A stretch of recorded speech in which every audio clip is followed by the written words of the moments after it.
Another day, another J. Fern's wife story. Pagkatapos ng purgayin ang aming mga sisiw, ayan, meron na agad nagpaluan. Nagkagulo na ang mga sisiw sa multi-purpose pen at nakita ko nga nagpapaluan na itong dalawa. Kinuha ko agad at pinaghiwalay, inilagay ko dito sa battery cage pansamantala. Mahigit 2 buwan na sila kaya hindi malayong mag-awayan na nga. Kapag nag-aawayan na ang mga sisiw namin, hinihiwalay lang namin kung sino yung namamalo. Hindi namin sila hinahayaang magtusikan habang nasa kulungan dahil baka magkaroon sila ng bulutong. Kaya kung sino yung nanunusik or namamalo ay inihihiwalay na namin. Pagkatapos naming magpurga ng mga manok, binibigyan namin ang mga manok ng probiotic drink. Kapag pinurga kasi sila ay nawawala ang mga good bacteria sa tiyan nila kaya ibinabalik lang namin yung mga good bacteria para matunaw nila ng maayos ang mga kinain nila. Malusog ang mga manok kapag maayos ang panunaw nila dahil na-absorb ng katawan ang mga nutrients na galing sa mga kinakain nila. Pumunta nga ulit si J. Fern sa manukan after naming magpatuka. Pinaliguan na ni Richard yung inahin na kapipisa lang ng mga itlog. Ipapriming na para maalpasan na at nang mababa na para mangitlog na ulit agad.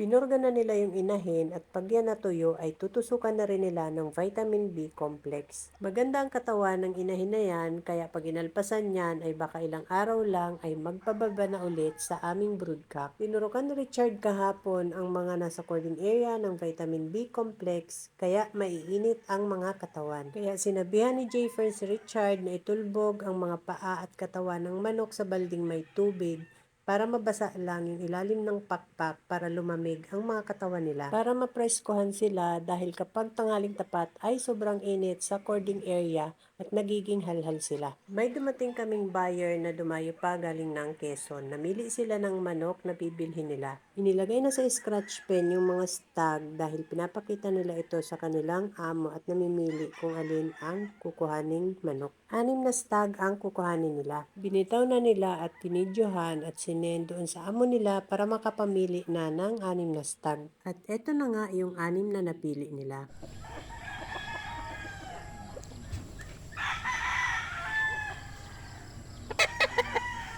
At mukhang may nakursunadahan pa kaya nadagdagan pa ng isa kaya 7 na ang kukuhanin nila. Salamat sa tiwala, boss. Good luck! At kahapon nga yung mga sisiw nung aming matapang na inahin ay isinama ko na sa mga bagong pisang sisiw. 36 na silang lahat, sobrang dami na kaya pinaghiwalay ko na. Hindi na kasi sila kasya sa isang karton, baka masuffocate na. Pinagsama-sama ko yung mga huling napisa at itong mga nauna naman ay pinagsama-sama ko din sila. Hindi natuyo yung basahan na nilabhan ko kaya yan, karton na lang ang nilagay ko na sa pinila. Malalakas ng kumain itong mga unang napisa kaysa dun sa mga nahuli. Bundat na itong mga unang napisa, yung iba namang mga huling napisa ay konti pa lang ang laman ng butsi, ubos na ang patuka. Ngayong pinaghiwalay ko na sila, ayan, mas maganda na dahil nakakakain na sila lahat ng maayos. Matatakaw na silang kumain, kada nauubos ang kanilang patuka ay maiingay na ulit ang mga sisiw. After 1 week ay ililipat na namin silang lahat sa brooder, pagsasama-samahin na namin sila ulit. Sa ngayon, dito muna sila sa folding para hindi sila nalalamigan. Hindi kasi sila dapat nahahanginan. Kaya pag medyo maaga pa at hindi pa sila naaarawan, tinatakpan ko ng plastic ang ibabaw ng folding. Kaya plastic ang tinataklob ko para kahit may taklob ay maliwanag pa rin sa loob ng folding. Makakatuka pa rin sila ng maayos. Mainit sa loob ng folding kapag may taklob kaya masisigla pa rin sila. That's all guys. Thank you so much for watching. Please like, share, and follow for more.